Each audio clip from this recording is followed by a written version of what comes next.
కొట్టాలి, దేశాన్ని ఒక తాటి మీద నిలబెట్టాలి. ఇది వ్యూహం. సార్ మరొక అంశానికి వస్తే జగన్మోహన్ రెడ్డి గారికి రోజు రోజుకి పెరుగుతున్న చిక్కులు, వరుస దెబ్బలతో వైసీపీ కాస్త ఇబ్బందికరంలోకి వెళ్తుందా? గాలి జనార్దన్ రెడ్డికి తప్పని శిక్ష, అలాగే ఐఏఎస్ ఆఫీసులు ఎవరైతే ఉన్నారో వాళ్ళందరినీ కూడా మళ్ళీ తోడుతున్నారు ఆ కేసులన్నింటినీ. అంటే ఖచ్చితంగా కేసుల్లో వచ్చే తీర్పులు ఇవన్నీ జగన్మోహన్ రెడ్డికి ఆయన బృందానికి వ్యతిరేకంగా ఉన్నాయి. గాలి జనార్దన్ రెడ్డి ఇప్పుడైతే వాస్తవంగా మేము చర్చలు ఇంకా అప్పుడప్పుడే టీవీలో బాగా పెరుగుతున్న రోజుల్లో, రాజశేఖర రెడ్డి చనిపోయాక ఆయన వచ్చాక గాలి జనార్దన్ రెడ్డి పేరు లేకుండా ఏం జరిగేది కదా. 2-3 సంవత్సరాల పాటు మారుమోగింది.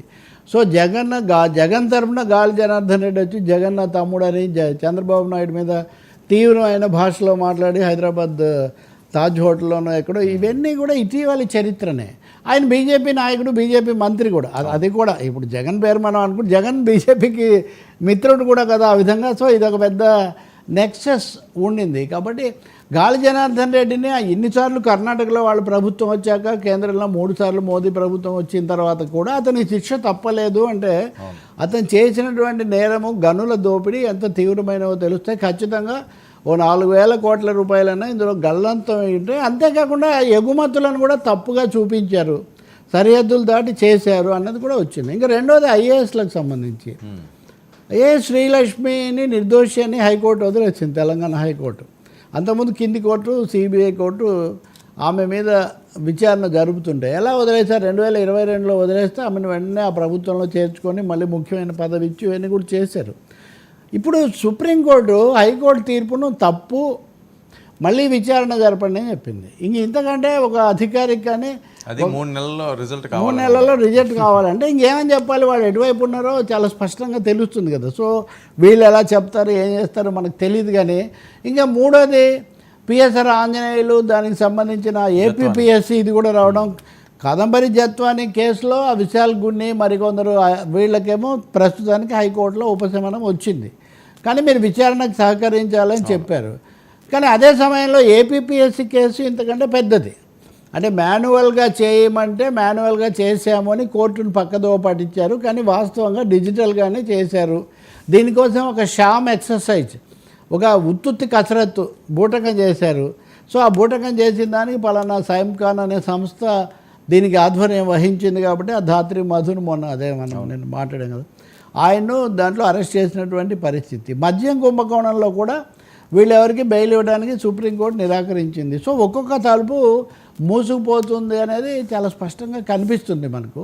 పోతే దీనికి తగినట్టే ఆయన కూడా సమావేశాలు వాటి ఫ్రీక్వెన్సీ పెంచుతున్నారు, ప్రజల్లోకి వస్తాను నేనని చెప్తున్నారు. మూడవది టార్గెట్ జగన్ అనేది చాలా స్పష్టమైన ఒక ఆపరేషన్ తెలుగుదేశం కూటమి ప్రభుత్వం అనండి, లేకపోతే పోలీసులు సాగిస్తున్నారు అనేది చాలా స్పష్టంగా అర్థమవుతుంది. ఎక్కువ సందర్భాల్లో వంశీకి కూడా బెయిల్ రాలేదు.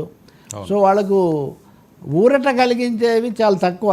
ఎప్పుడైనా తాత్కాలికంగా ఇట్లాంటివి వస్తే తప్ప వీళ్ళు కూడా తర్వాత విచారణలో ఏమవుతుందో తెలియదు. కాబట్టి మద్యం కుంభకోణం, ఆంజనేయులకు సంబంధించినటువంటిది కానీ, ఇక్కడ మళ్ళీ గాలి జనార్దన్ రెడ్డికి శిక్ష పడడం కానీ, ఒక ఆశ్చర్యకరమైన అంశం అంటే జగన్ నా తమ్ముడు అని గాలి జనార్దన్ రెడ్డి అనేవాడే, కానీ జగన్ ఏ రోజు గాలి జనార్దన్ రెడ్డిని అన్నయ్య మా అన్నయ్య అని ఆయన ఎప్పుడు అనలేదు. అంటే చాలా జాగ్రత్తగా జనార్దన్ రెడ్డి ప్రసక్తే లేకుండా మాట్లాడుతూ వచ్చారు వాస్తవం. కానీ శిక్షలు కేసులు వచ్చినప్పుడు మటుకు వాళ్ళ పత్రికలు వివరంగా రాస్తుంటారు. ఇవన్నీ చట్టబద్ధంగా ఎలా చేస్తారో మనకు తెలియదు. అప్పుడు ఆయనతో ఉన్న విజయసాయి రెడ్డి లాంటి వాళ్ళేమో దూరం అయిపోయారు. సో కొంతమంది దూరం అయ్యారు, కొంతమంది జైళ్ళకు పోతున్నారు. ఇలాంటి పరిస్థితుల్లో తప్పకుండా ఈ ఉచ్చు బిగిస్తున్నట్టే కనిపిస్తుంది స్పష్టంగా. కోర్టులు ఇచ్చే తీర్పులు కూడా వ్యతిరేక దిశలో చాలా ఎక్కువగా ఉన్నాయి. ఎందుకంటే ఇప్పుడు ఈ మధును విచారించింది, అవి కూడా మీడియాలో వచ్చింది చూసి ఎవరన్నా చెప్పారా? ఎవరన్నా ఒక వర్మ జగన్ అంటే చాలు వెంటనే చేద్దామనే ఒక మూడ్లో పోలీస్ ఎస్టాబ్లిష్మెంట్ ఉన్నట్టుగా ఉంది. వాళ్ళు చెప్తారా, ఎప్పుడు చెప్తారో మనకేమీ తెలియదు. కానీ but it's a very negative encircling atmosphere అది. సార్ ఏంటి బెజవాడ బ్రదర్స్ పంచాయతీ ఏంటి? ఇదొక విచిత్రం అండి. బెజవాడ బ్రదర్స్ అంటే మీకు తెలుసు కదా, కేసినేని నాని, కేసినేని చిన్ని గారు.